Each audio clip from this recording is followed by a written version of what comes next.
Hello everybody, welcome to our channel Our Health and Wellness. So today we are going to discuss about force and pressure, class 8, chapter 1, physics. सबसे पहले हम जानेंगे definition of force. Force is defined as a push or a pull on an object which changes or tends to change the state of rest or uniform motion of the object or a change in the shape or direction of an object. इसे हम ऐसे समझ सकते हैं कि अगर आप किसी भी ऑब्जेक्ट पर पुश करते हो या पुल करते हो जिसकी वजह से अगर वो रेस्ट में है तो उसकी रेस्टिंग स्टेट चेंज हो जाती है, या मोशन में है तो उसकी स्टेट ऑफ मोशन चेंज हो जाती है, या उसकी शेप चेंज होगी, या उसकी डायरेक्शन चेंज हो जाएगी. फॉर एग्जाम्पल, आप कोई टेबल को पुश करते हैं या कोई बॉल को किक करते हैं तो आप उस पर फोर्स लगा रहे हैं. अब हम जानेंगे यूनिट ऑफ फोर्स के बारे में. Force is represented in the SI units as newton. SI unit में इसे न्यूटन से रिप्रेजेंट करते हैं और इसका सिंबल होता है एन. अगर सीजीएस सिस्टम की बात करें तो इसकी फोर्स की यूनिट होती है डाइन, और ये न्यूटन जो यूनिट जिससे हम फोर्स को रिप्रेजेंट करते हैं ये साइंटिस्ट सर आइजैक न्यूटन के नाम पर रखी गई है. नेक्स्ट आ जाता है आपका effects of force. A force is a result of the interaction between two objects. दो ऑब्जेक्ट्स के बीच में जो इंटरेक्शन होता है उसी को हम उसके रिजल्ट को ही हम फोर्स कहते हैं. फोर्स में मैग्नीट्यूड भी होता है और डायरेक्शन भी होता है. मैग्नीट्यूड हम ऐसे इसको ऐसे समझ सकते हैं कि मतलब आप अमाउंट ऑफ फोर्स बताते हैं कि कितना अमाउंट है.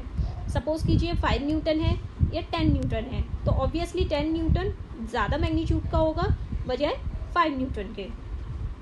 The magnitude of the applied force can B large, small और इट कैन बी इक्वल. हमारा जो अप्लाइड फोर्स है उसका मैग्नीट्यूड ज़्यादा भी हो सकता है, कम भी हो सकता है, या बराबर भी हो सकता है. The force can be applied in the same और opposite direction to each other. हम फोर्स को सेम डायरेक्शन में भी अप्लाई कर सकते हैं, टू फोर्सेस को सेम डायरेक्शन में भी अप्लाई कर सकते हैं, या टू फोर्सेस को हम ऑपोजिट डायरेक्शन में भी अप्लाई कर सकते हैं. अगर आप किसी हैवी ऑब्जेक्ट को पुश करना चाह रहे हैं और दोनों इंडिविजुअल एक ही डायरेक्शन में उसको पुश कर रहे हैं तो वो पुश करना आसान हो जाता है, क्योंकि टू इंडिविजुअल्स का जो फोर्स अप्लाई हो रही है वो एड अप हो जाती है.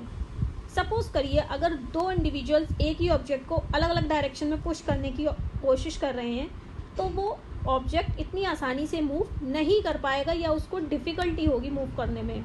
बजाय अगर एक ही डायरेक्शन में दो इंडिविजुअल्स उसे पुश कर रहे हैं तो वो बहुत ही आसानी से पुश किया जा सकता है उसको. अ फोर्स में bring about a change in the speed और डायरेक्शन ऑफ मोशन और both of an object. Force की वजह से किसी भी ऑब्जेक्ट की हम स्पीड भी चेंज कर सकते हैं, उसकी डायरेक्शन भी चेंज कर सकते हैं, या दोनों ही चेंज कर सकते हैं. किसी भी ऑब्जेक्ट की स्पीड इस बात से डिसाइड होती है कि हम उस पर कितना अमाउंट ऑफ फोर्स अप्लाई कर रहे हैं या किस डायरेक्शन में फोर्स को अप्लाई किया जा रहा है. A force that is acting on an object may tend to bring a change in its shape. अब हम किसी भी ऑब्जेक्ट पर फोर्स लगा रहे हैं तो हो सकता है उसकी शेप भी चेंज हो जाए. जैसे हमने आटे का डो देखा है, जो आटे का हम डो बनाते हैं जिससे हम चपातीस बनाते हैं. अगर उस डो में हम फोर्स अप्लाई करते हैं जिससे चपातीस बनती हैं. A force can act on an object by being in contact with it और by not being in contact with it. Force हम कांटेक्ट के थ्रू भी अप्लाई कर सकते हैं, और अगर हम चाहें तो बिना कांटेक्ट के भी, मतलब आप ऑब्जेक्ट को कांटेक्ट भी नहीं करेंगे तब भी फोर्स को अप्लाई किया जा सकता है. कॉन्टैक्ट फोर्सेस की बात करें तो हमारी एक मस्कुलर फोर्स हो जाती है, फ्रिक्शनल फोर्स हो जाती है. नॉन कॉन्टैक्ट फोर्सेस की बात करते हैं तो आ जाता है आपका ग्रेविटेशनल फोर्स, मैग्नेटिक फोर्स, या फिर इलेक्ट्रोस्टैटिक फोर्स. इनके बारे में हम आगे अभी पढ़ेंगे. सो फर्स्ट ऑफ ऑल आपका आ जाता है कॉन्टैक्ट फोर्सेस. कॉन्टैक्ट फोर्सेस क्या होती हैं? एक ऐसी फोर्स जब दो ऑब्जेक्ट्स के बीच में फिजिकल कॉन्टैक्ट होता है उसको हम कॉन्टैक्ट फोर्स कहते हैं. कॉन्टैक्ट फोर्सेस आपकी दो तरह की हो सकती हैं, muscular force and frictional force. अब मस्कुलर फोर्स क्या होती है? A force that is exerted as the result of the action of the muscles in our body is termed as muscular force or a biological force. एक ऐसा force जो कि हमारी muscles की वजह से, हमारे मसल्स के एक्शन की वजह से अप्लाई होता है, उसको हम मस्कुलर फोर्स कहते हैं. इसको हम बायोलॉजिकल फोर्स भी कह सकते हैं. मस्कुलर फोर्स का इस्तेमाल होता है, हम जैसे ब्रीदिंग करते हैं तो हमारी मसल्स काम करती हैं, हमारी मसल्स फोर्स अप्लाई करती हैं. डाइजेशन होता है हमारी बॉडी में तो हमारे मसल्स, बॉडी की मसल्स काम करती हैं. अब कुछ एनिमल्स होते हैं जैसे बफेलो हैं, कैमल्स हैं या हॉर्सेस हैं, वो अपनी मस्कुलर फोर्स को यूज़ करते हैं ताकि वो फील्ड को प्लफ कर पाएँ, पुल कर पाएँ या लोड कैरी कर पाएँ. नेक्स्ट आता है आपका फ्रिक्शनल फोर्स. अब फ्रिक्शनल फोर्स क्या होती है? अ frictional force opposes the motion of an object. अगर हम किसी भी ऑब्जेक्ट को मूव करते हैं तो जो फ्रिक्शनल फोर्स होती है वो उसको अपोज करती है. And it always acts in the direction opposite to the motion of the object. हम किसी ऑब्जेक्ट को एक पर्टिकुलर डायरेक्शन में मूव कर रहे हैं तो उसके ऑपोजिट एक्ट करती है frictional force. The frictional force always acts on all the moving objects. जितने भी मूविंग ऑब्जेक्ट्स हैं सब पर फ्रिक्शनल फोर्स काम करती है. अब आ जाते हैं हमारे नॉन कॉन्टैक्ट फोर्सेस. एक ऐसा फोर्स जिसमें दो ऑब्जेक्ट्स के बीच में कोई भी फिजिकल कॉन्टैक्ट नहीं होता, इसको हम नॉन कॉन्टैक्ट फोर्स कहते हैं. अदर नेम्स जो नॉन कॉन्टैक्ट फोर्सेस के हो सकते हैं वो आपके डिस्टेंस फोर्सेस हो सकते हैं या नॉन डिस्टेंस फोर्सेस हो सकते हैं. अब नॉन कॉन्टैक्ट फोर्सेस हो सकते हैं आपके मैग्नेटिक फोर्स, इलेक्ट्रोस्टैटिक फोर्स या फिर ग्रेविटेशनल फोर्स. मैग्नेटिक फोर्स क्या होता है? मैग्नेटिक फोर्स इसको कहते हैं जैसे आपका कोई मैग्नेट है और वो मैग्नेट किसी पर्टिकुलर ऑब्जेक्ट पर फोर्स एक्सर्ट कर रहा है.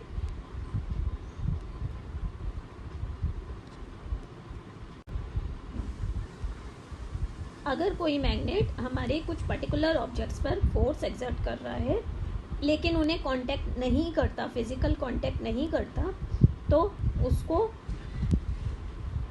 हम मैग्नेटिक फोर्स कहते हैं. फॉर एग्जांपल, अगर कोई मैग्नेट आयरन के ऑब्जेक्ट्स, स्टील के ऑब्जेक्ट्स, कोबाल्ट के ऑब्जेक्ट्स या निकल के ऑब्जेक्ट्स को अट्रैक्ट करता है या रिपेल करता है तो, और बिना किसी कांटेक्ट के, तो इसको हम मैग्नेटिक फोर्स कहते हैं.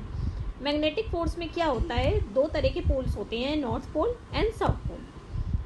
एक तरह के पोल्स आपस में रिपेल करेंगे, वो उन्हें पीछे धकेलेंगे, और जबकि जो अनलाइक पोल्स होते हैं जैसे north pole and south pole, वो आपस में एक दूसरे को अट्रैक्ट करेंगे. नेक्स्ट आ जाता है आपका electrostatic force. A force that is exerted by a charged body on another charged और uncharged body is termed as an electrostatic force. It may result in the repulsion of similar charges or attraction of dissimilar charges. जैसे अगर कोई body charged है और दूसरी charged body पर जो वो फोर्स अप्लाई करती है या दूसरी अनचार्ज्ड बॉडी पर वो जो भी फोर्स अप्लाई करती है उसको हम इलेक्ट्रोस्टैटिक फोर्स कहते हैं. अब इसमें क्या होता है, जैसे कि मैग्नेटिक फोर्स में था लाइक पोल्स रिपेल करते थे, तो इसमें क्या होता है, जो लाइक चार्जेस हैं वो रिपेल करते हैं. मतलब नेगेटिवली चार्ज्ड अगर दो बॉडीज़ हैं तो वो रिपेल करेंगी, या आपकी पॉजिटिवली चार्ज दो बॉडीज़ हैं तो वो आपस में रिपेल करेंगी.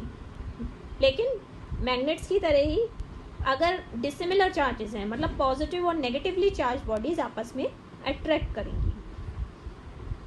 नेक्स्ट आता है आपका gravitational force. A force that is exerted by each and every object on another object which is an attractive force is termed as gravitational force. अब हम जानेंगे बैलेंस्ड एंड अनबैलेंस्ड फोर्सेस का concept.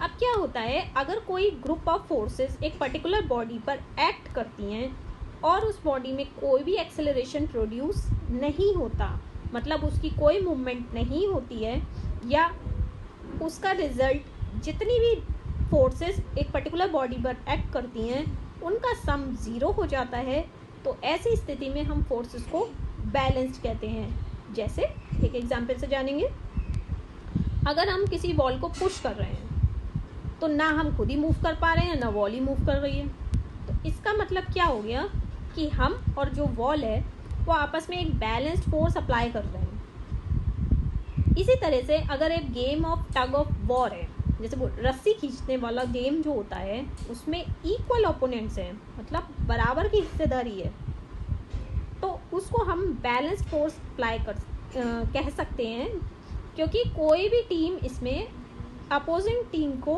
अपनी तरफ नहीं खींच पाती। तो इस कॉन्सेप्ट को हम बैलेंस्ड फोर्स कह सकते हैं। लेकिन अगर किसी बॉडी पर फोर्सेस एक्ट कर रही हैं और कोई एक्सेलरेशन प्रोड्यूस हो रहा है, तो ऐसी स्थिति में हम फोर्सेस को अनबैलेंस्ड कहेंगे, क्योंकि जो एक पर्टिकुलर बॉडी पर जो सम ऑफ फोर्सेस है that is not equal to 0। तो ऐसी स्थिति में क्या होता है, अगर कोई बॉडी अनबैलेंस्ड फोर्सेस किसी बॉडी पर अप्लाई होती हैं तो उसकी स्थिति चेंज हो जाती है। या तो वो अगर रेस्टिंग स्टेट में है तो वो मोशन की स्टेट में आ जाएगी, या मोशन की स्टेट में है तो उसकी मोशन की स्टेट हाई हो जाएगी। Game of tug of war का ही हम एग्जाम्पल ले लेते हैं, जिसमें अगर वो रोप जो है एक पर्टिकुलर डायरेक्शन में मूव कर जाती है तो इसका मतलब ये हुआ कि दोनों टीम जो फोर्सेस अप्लाई कर रही हैं वो अनबैलेंस्ड है। दूसरा एग्जाम्पल ले सकते हैं, जैसे सीसॉ होता है, उसमें हम क्या देखते हैं कि जो इंसान भारी है वो नीचे की तरफ चला जाता है और जो हल्का है वो ऊपर चला जाता है। तो ऐसे में अनबैलेंस्ड फोर्सेस की कंडीशन क्रिएट हो जाती है और जो सीसॉ है वो हैवियर साइड की तरफ मूव कर जाता है।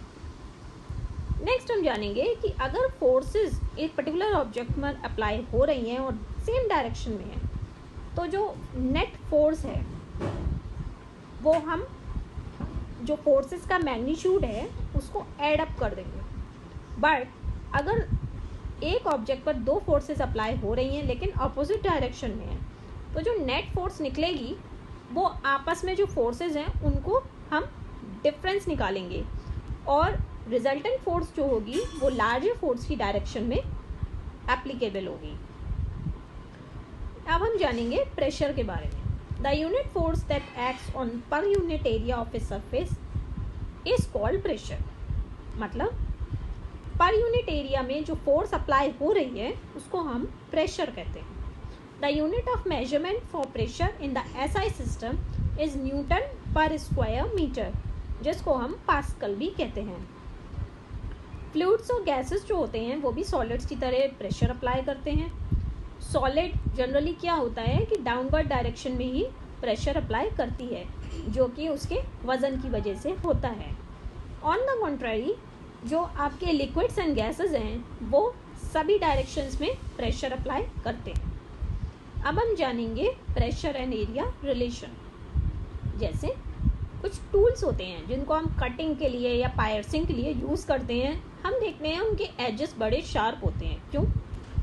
क्योंकि जब हम फोर्स अप्लाई करते हैं टूल पर तो उसकी शार्प एजेस जो हैं वो ज़्यादा प्रेशर अप्लाई करती हैं, क्योंकि पॉइंटेड एजेस की वजह से उनका जो सरफेस एरिया है वो कम हो जाता है और हम प्रेशर ज़्यादा अप्लाई कर पाते हैं, और जिसकी वजह से हमारा ऑब्जेक्ट आसानी से कट डाउन हो जाता है।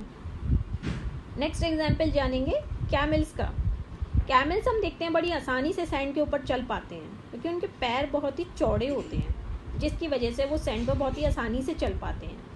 बट हम ह्यूमन बीइंग्स हम आसानी से नहीं चल पाते। क्यों? क्योंकि हमारे पैरों का जो सरफेस एरिया है वो कम होता है कंपैरेटिवली, और हमारे पैर सिंक कर जाते हैं सैंड में। इसी तरह से एक और एग्जाम्पल जानेंगे, जैसे शोल्डर बैग्स होते हैं हमारे, हम जो स्कूल ले जाते हैं बैग्स, उनको हम शोल्डर बैग्स कह सकते हैं। हम देखेंगे उनके स्ट्रैप्स बहुत ही ब्रॉड होते हैं, जिससे क्या होता है जो एरिया ऑफ कांटेक्ट है वो बढ़ जाता है और अल्टीमेटली हमारे शोल्डर्स में जो प्रेशर है वो कम हो जाता है।